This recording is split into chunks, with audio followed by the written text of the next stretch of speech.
नमस्कार दोस्तों, स्वागत है आप सभी का आपके अपने चैनल उत्तरावत क्लास में। दोस्तों आज क्लास उत्तर प्रदेश लोक सेवा आयोग समीक्षा अधिकारी और सहायक समीक्षा अधिकारी प्रारंभिक परीक्षा जो होने वाली है आज से 15 दिन के बाद, तो उसके लिए प्रैक्टिस सेट है। इसमें लगभग 16 प्रैक्टिस सेट है और ये जो बुक है यूथ कंपटीशन टाइम्स का बुक है। महत्वपूर्ण क्लास है और पहला ही प्रैक्टिस सेट है, तो शुरुआत करते हैं दोस्तों। अगर अभी तक हमारे चैनल को सब्सक्राइब नहीं किया तो सब्सक्राइब कर लें, बेल आइकन को प्रेस कर लें। देखते हैं पहला क्वेश्चन क्या है। तो हड़प्पाकालीन स्थल लोथल निम्नलिखित में से किस नदी के तट पर स्थित है? तो भोगवा नदी या विंदार या मादर या सादिकौर। तो इसका जो आंसर होगा भोगवा नदी पर किनारे स्थित है हड़प्पाकालीन स्थल लोथल। अगला क्वेश्चन, निम्न में असत्य कथन युग्म की पहचान करें। चंद्रयान 3 का लिफ्ट भार लगभग 3900 किलोग्राम है। अगला है कि चंद्रयान 3 के लैंडर व रोवर की मिशन लाइफ लगभग 14 लूनर डे है। और तीसरा ऑप्शन है कि लैंडर विक्रम का अकेले वजन 1752 किलोग्राम है। चौथा है कि केवल रोवर का भार 26 किलोग्राम है। तो इसका जो सही आंसर होगा केवल एक या केवल 1 और 2, केवल 1 और 4 या 2, 3 और 4। तो इसमें जो इसका आंसर होगा चंद्रयान 3 का लिफ्ट भार लगभग 3900 किलोग्राम है। ये तो बात बिल्कुल सत्य है। नहीं, ये सत्य नहीं है, यानी कि यह सत्य है, ये सही नहीं है। तो एक तो ये हो गया पहला। और अगला है इसमें कि केवल रोवर का भार जो है 26 किलोग्राम है। तो ये दोनों हो जाएंगे लगभग सी वाला, ये वाला सही हो जाएगा। ये दोनों सत्य है। अगला क्वेश्चन है कि फुल रीन में कितने कार्बन परमाणु होते हैं? 60, 48, 24 या 64। तो इसका जो सही आंसर होगा 60। निम्न जीवों में कौन सा जीव भारत में प्राकृतिक रूप से नहीं पाया जाता है? चीता, कृष्णग्रीव सारस जिसे बोलते हैं, या उड़न गिलहरी या हिम तेंदुआ। तो इसका जो सही आंसर होगा चीता नहीं पाया जाता है। आपूर्ति, संग्रहण, वर्गीकरण, पृथक्करण एवं पुनर्प्रसंस्करण की 5 चरणों की प्रक्रिया संबंधित है किससे है? कंपोस्टिंग या पायरोलिसिस या ध्वनि रोधक या प्लास्टिक पुनर्चक्रण। तो इसका जो आंसर होगा प्लास्टिक पुनर्चक्रण। अगला क्वेश्चन, उत्तर प्रदेश मिलिटस कंदन पुनरुद्धार कार्यक्रम के संदर्भ में निम्नलिखित कथनों पर विचार करें। तो इसमें जो है इससे कंदन की खेती, उपभोग और प्रसंस्करण को बढ़ावा मिलेगा। दूसरा है इसको 2022-23 से 2026-2027 तक संचालित किया जाएगा। तो ऑप्शन इसमें है कि केवल 1, केवल 2 या 1 और दोनों। तो इसका आंसर होगा ये भी हो जाएगा, ये भी हो जाएगा, यानी कि इससे कंदन की खेती, उपभोग और प्रसंस्करण को बढ़ावा मिलेगा और इसको 2022-23 से 2026-27 तक संचालित किया जाएगा। 7वां क्वेश्चन है कि उत्तर प्रदेश के किस जिले में सर्वाधिक बंजर भूमि का विस्तार पाया जाता है? तो झांसी, आगरा, हरदोई या कानपुर। तो इसका जो आंसर होगा झांसी। अगला क्वेश्चन, निम्नलिखित में से उत्तर प्रदेश के किस जनपद में वायु अपर्दन सर्वाधिक मिलता है? इटावा, कन्नौज, मथुरा, आगरा, झांसी, बांदा या आगरा, मैनपुरी। तो इसका जो सही आंसर होगा मथुरा और आगरा। अगला क्वेश्चन 9वां कि राष्ट्रीय पर्यावरण अभियंत्रिकी शोध संस्थान नीरी महाराष्ट्र नागरपुर में व्यवस्थित है। इसके 5 क्षेत्रीय कार्यालयों का सही संयोजन क्या होगा? तो पहला है दिल्ली, मुंबई, चेन्नई, हैदराबाद, कोलकाता। बी में है दिल्ली, मुंबई, चेन्नई, कोलकाता, भोपाल। सी में है दिल्ली, मुंबई, चेन्नई, कोलकाता, वंगलैर या दिल्ली, जयपुर, लखनऊ, मुंबई या तिरुचिरापल्ली। तो इसका जो सही आंसर होगा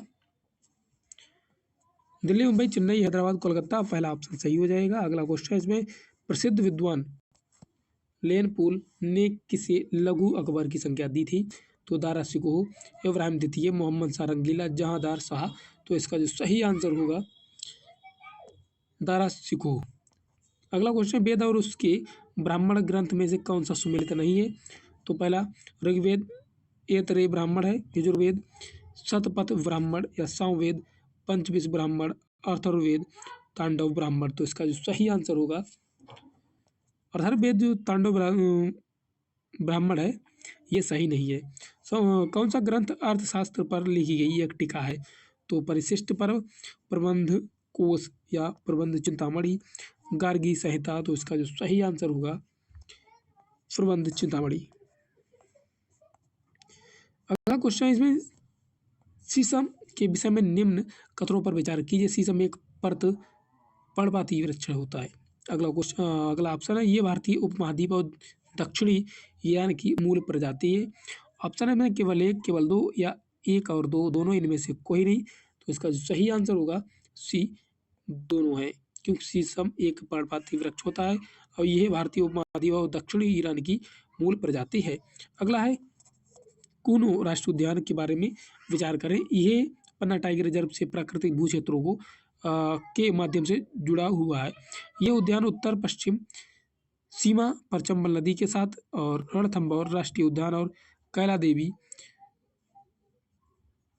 वन्य जीव अभयारण्य से जुड़ा हुआ है। तो इसमें ऑप्शन भी हो सकते हैं, लेकिन इसका जो आंसर है दोनों हो जाएंगे, क्योंकि ये टाइगर रिजर्व से प्राकृतिक भू क्षेत्रों के माध्यम से जुड़ा हुआ है। यह उद्यान उत्तर पश्चिम सीमा पर चंबल नदी के साथ रणथंभौर राष्ट्रीय उद्यान और कैला देवी वन्यजीव अभयारण्य से जुड़ा हुआ है। अगला क्वेश्चन, निम्नलिखित में से असत्य युग्म का चयन करें। तो रामगढ़ विषधारी टाइगर रिजर्व राजस्थान में है, रानीपुर टाइगर रिजर्व उत्तर प्रदेश में, कूनो टाइगर रिजर्व मध्य प्रदेश या दुर्गावती टाइगर रिजर्व आंध्र प्रदेश में। तो इसका जो आंसर है असत्य वाला, तो ये आंसर हो जाएगा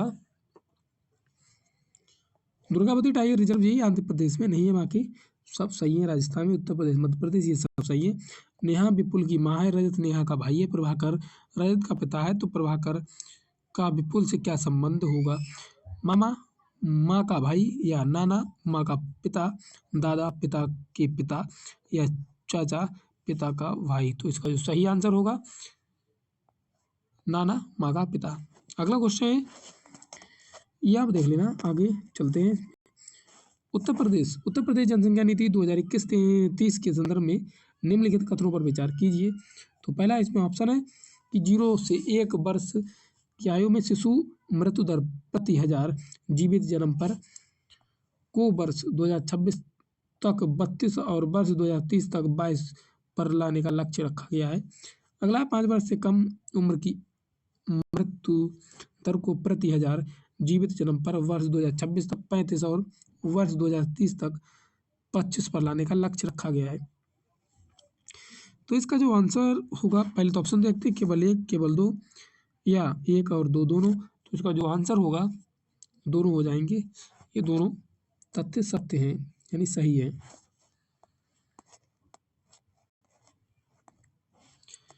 अगला क्वेश्चन इसमें 20, तो इसमें कह रहा है कि 11 जून 2021 को उत्तर प्रदेश सरकार द्वारा वृद्धा अवस्था पेंशन योजना के तहत प्रदत्त पेंशन राशि को प्रति लाभार्थी 400 रुपये से बढ़ाकर 500 रुपये करने का निर्णय लिया गया। इस संदर्भ में निम्नलिखित कथनों पर विचार कीजिए। तो पहला है, इस योजना के तहत 60 से 79 वर्ष आयु के लाभार्थी को पेंशन प्रदान किया जाना है। और दूसरा है, इस 500 रुपये की राशि में 300 रुपये राज्य का अंश और 200 रुपये केंद्र का अंश शामिल है। तो इसमें पूछ रहा है कि कौन सा सही है, तो केवल एक, केवल दो या दोनों। तो इसका जो आंसर होगा एक और दोनों, दोनों सही है। निम्नलिखित नगरों में से कौन सा एक सही सुमेलित नहीं है? तो मधुपुरी मथुरा में है या आधुनिक नाम इनका जो है प्राचीन वाला है, ये आधुनिक नाम है मथुरा का, या ब्रह्मसारणी बरसाना का है, या ब्रह्मवर्त विठूर चंद्रनगर फरुखाबाद। तो इसका जो नहीं है वो हो जाएगा चंद्रनगर जो है फरुखाबाद, ये नहीं है, ये गलत है, बाकी सब सही है। अगला क्वेश्चन है इसमें 22 सूची 1 को सूची 2 से मिलाएं तथा नीचे दिए गए कूट की सहायता से सही उत्तर का चयन करें। नहर परियोजना उद्गम स्थल तो मध्य गंगा नहर बिजनौर है क्या? सरयू नहर कतरनिया बहराइच या घग्गर नदी मिर्जापुर, मोदहाबाद नहर हमीरपुर। इसमें जो ऑप्शन है 1 3 4 2 या 1 4 3 2, तो इसका जो सही आंसर होगा सी वाला होगा 1 2 3 और 4, 1 2 3 और 4, यानी कि ए वाला 1, बी वाला 2 में सी वाला सही है, यानी सब सही है। अगला क्वेश्चन इसमें 23वां, निम्नलिखित कथनों पर विचार कीजिए। माहीगीर जनजाति समुदाय उत्तर प्रदेश के बिजनौर जिले में पाई जाती है। बुक्सा जनजाति उत्तर प्रदेश के मुख्यतः बिजनौर जिले में पाई जाती है। तो इसमें दोनों पहली बात तो सही है। इसे महागीर जो जनजाति है समुदाय उत्तर प्रदेश के बिजनौर जिले में पाई जाती है और बुक्सा जनजाति उत्तर प्रदेश के मुख्यतः बिजनौर जिले में पाई जाती है। 24 क्वेश्चन इसमें कराइए। अगस्त 2023 में प्रधानमंत्री नरेंद्र मोदी ने इसरो की टीम को संबोधित करते हुए समय चंद्रयान 3 का लैंडिंग साइट का नाम क्या रखा? तो तिरंगा, शिव शक्ति या विष्णु शक्ति, इसमें से कोई नहीं। तो इसका जो आंसर होगा शिव शक्ति, बी वाला सही हो जाएगा। भारत का पहला कार्बन न्यूट्रल गांव कहां पर विकसित किया जाएगा? ठाणे महाराष्ट्र, इंदौर मध्य प्रदेश, वाराणसी उत्तर प्रदेश, नालंदा बिहार। तो इसका 25 का जो आंसर होगा ठाणे महाराष्ट्र। अगला 26 मई 2023 में अंतर्राष्ट्रीय सुपर कंप्यूटिंग सम्मेलन ISC 2023 में भारत के AI सुपर कंप्यूटर एरावत ने कौन सा स्थान प्राप्त किया? 15वां, 55वां, 75वां या 85वां? तो इसका जो सही आंसर होगा 75वां हो जाएगा सही आंसर। अगला क्वेश्चन इसमें, हाल ही में किस संस्थान ने आत्मघाती ड्रोन तैयार किया है जो कि दुश्मन के ठिकाने पर जाकर खुद ही फट जाएगा? IIT BHU, IIT Kanpur, IIT Madras, IIT Delhi. तो इसका जो 27 का आंसर होगा वी IIT कानपुर। निम्नलिखित में से किस राज्य द्वारा मिशन नंद बाबा शुरू किया गया? उत्तर प्रदेश, मध्य प्रदेश, हरियाणा, राजस्थान। तो इसका जो 28 का जो आंसर होगा उत्तर प्रदेश। उत्तर प्रदेश के निम्नलिखित जिलों में से कहाँ प्रदेश का पहला रेल हेरिटेज पार्क और रेल कोच रेस्टोरेंट खोला जाएगा? लखनऊ, प्रयागराज, वाराणसी, आगरा। तो इसका जो सही आंसर होगा 29 का डी, यानी कि आगरा हो जाएगा। प्रतिच्छय्या बैंकिंग का संबंधित है। तो घरेलू बैंकों को विदेशों में शाखाएं खोलना या विदेशी बैंकों द्वारा देश में बैंकिंग गतिविधियां करना, गैर बैंकिंग वित्तीय संस्थाओं द्वारा वित्तीय तथा अन्य गतिविधियों को संपन्न करना, बैंक के कर को बैंक द्वारा आउटसोर्स करना। तो इसका जो सही आंसर होगा सी वाला कि गैर बैंकिंग वित्तीय संस्थाओं द्वारा वित्तीय तथा अन्य गतिविधियों को संपन्न करना है। 31 का है कि भारतीय रिजर्व बैंक द्वारा मुद्रास्फीति के नियंत्रण के लिए प्रयोग में लाई जाने वाली उपागम। तो बैंक दर में वृद्धि, नगद आरक्षित अनुपात में वृद्धि, संबाधित तरलता अनुपात में वृद्धि। और इसमें ऑप्शन है केवल 1 और 2, केवल 2 और 3, केवल 1 और 3, उपरोक्त सभी। तो इसका जो आंसर होगा उपरोक्त सभी, यानी चारों ऑप्शन सही है। बैंक दर में वृद्धि, नगद आरक्षित अनुपात में वृद्धि। अगला क्वेश्चन, निम्नलिखित में से कौन सा कथन असत्य है? जीवों के शुष्क भार का लगभग 49% कार्बन से बना होता है। कुल भूमंडलीय कार्बन का केवल 1% वायुमंडल में समाहित है। जीवों को फास्फोरस की प्राप्ति मुख्य रूप से चट्टानों के अपक्षय से होती है।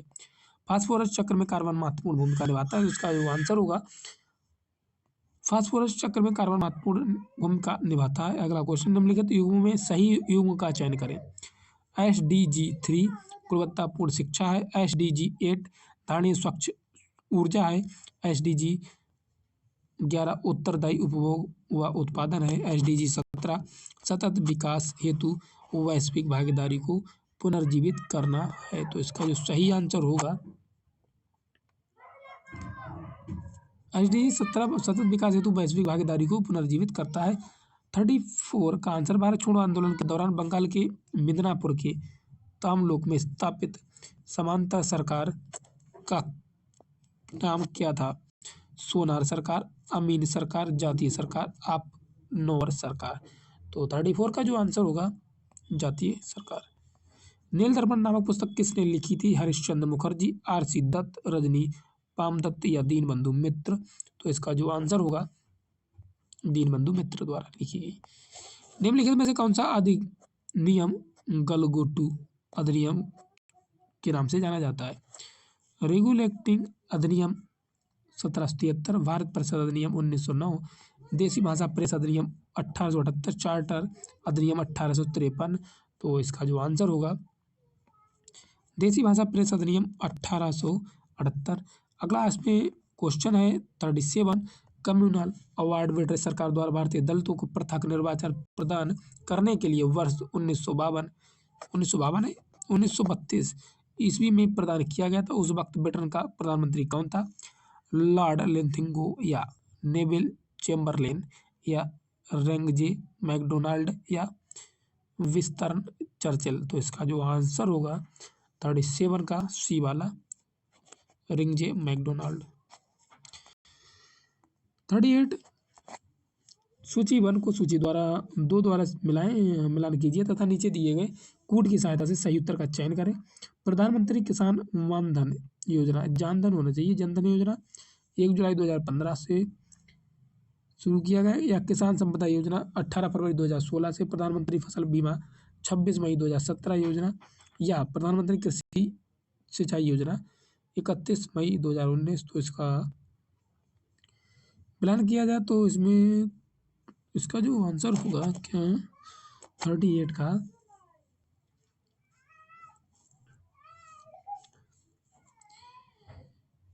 एक कहा जाएगा 4 मानधन है ना। 38 का जो आंसर होगा एक का 4, अच्छा, और बी का 3 संपदा। तो इसका जो आंसर होगा ये वाला 4 3 2 1। अगला 39 क्वेश्चन, भारतीय औद्योगिक वित्त निगम IFCI की स्थापना कब हुई थी? जुलाई 1948 में, जुलाई 1950 में, जुलाई 1952 में, जुलाई 1955 में। तो इसका जो आंसर होगा 39 का जुलाई 1948। निम्नलिखित में से कौन सा भुगतान संतुलन BOP के भाग हैं? चालू खाता, पूंजी खाता, अशुद्धियां तथा भूलें, विदेशी मुद्रा, प्रक्षिप्त कोष में परिवर्तन। तो इसका जो आंसर होगा विदेशी मुद्रा प्रक्षिप्त कोष में परिवर्तन। अगला क्वेश्चन इसमें है कोड भी दिए हुए हैं तो 4 वाले में उपरोक्त तो सभी होंगे, ये तो है ना, ये भी हो जाएगा, ये भी हो जाएगा, ये भी। भारतीय अर्थव्यवस्था की प्रकृति कैसी है? तो समाजवादी अर्थव्यवस्था, मिश्रित अर्थव्यवस्था, पूंजीवादी अर्थव्यवस्था, साम्यवादी अर्थव्यवस्था। तो इसका जो आंसर होगा कौन सी अर्थव्यवस्था है? समाजवादी, मिश्रित, पूंजीवादी अर्थव्यवस्था या साम्यवादी? मिश्रित अर्थव्यवस्था है अपने आगे। निम्नलिखित कथनों पर विचार करें। भारत में प्रथम पंचवर्षीय योजना की शुरुआत 1951 में की गई। भारत में पंचवर्षीय योजना का मॉडल संयुक्त राज्य अमेरिका से लिया गया है। तो इसका जो आंसर होगा ऑप्शन कौन कौन से? केवल एक, केवल 2 या 1 और 2 दोनों। तो इसका जो आंसर होगा केवल 1। निम्नलिखित कथनों में कौन सा असत्य है? तो बजट 2022-23 में हरित हाइड्रोजन मिशन शुरू करने की घोषणा की गई थी। इसका उद्देश्य वर्ष 2030 तक 5 MMT हरित हाइड्रोजन प्रतिवर्ष उत्पादित करना। तो इसमें ऑप्शन है केवल 1, केवल 2, 1 और 2 दोनों, उपरोक्त में से कोई नहीं। तो इसका जो ऑप्शन होगा 43 का केवल 1 हो जाएगा। कोयला उत्पादन 2020-21 के संदर्भ में निम्नलिखित कथनों पर विचार करें। छत्तीसगढ़ 20.12% संपूर्ण उत्पादन में हिस्सेदारी के साथ देश में कोयला उत्पादन में शीर्ष पर है। सर्वाधिक उत्पादन हिस्सेदारी निजी क्षेत्र की है। अगला ऑप्शन है भारत में कोयले के निक्षेप गोंडवाना क्रम की चट्टानों में पाए जाते हैं। तो इसका जो ऑप्शन होगा 1 2 2 3 या 1 और 3। तो इसका 1 और 3 सही हो जाएगा, ये वाला, ये वाला। निम्नलिखित में निम्नलिखित में से कौन सा राष्ट्रपति के निर्वाचन हेतु निर्वाचक गण के सदस्य हैं? तो पहला इसमें राज्य विधानसभाओं के सभी निर्वाचित सदस्य, संघ राज्य क्षेत्रों की विधानसभाओं दिल्ली एवं पुडुचेरी के सभी निर्वाचित सदस्य, संसद के दोनों सदनों के निर्वाचित सदस्य, सभी राज्यपाल तथा उपराज्यपाल। ऑप्शन इसमें केवल 1 और 2, 2 और 3, 1, 2, 3 और 1, 2, 3, 4 यानी कि सभी भी हैं इसमें। तो इसका जो ऑप्शन होगा ये भी सही है, ये भी सही है, ये भी सही है। संसद के दोनों सदनों के निर्वाचित सदस्य भी हो सकते हैं। तो 3 वाला सही, सी सही हो जाएगा।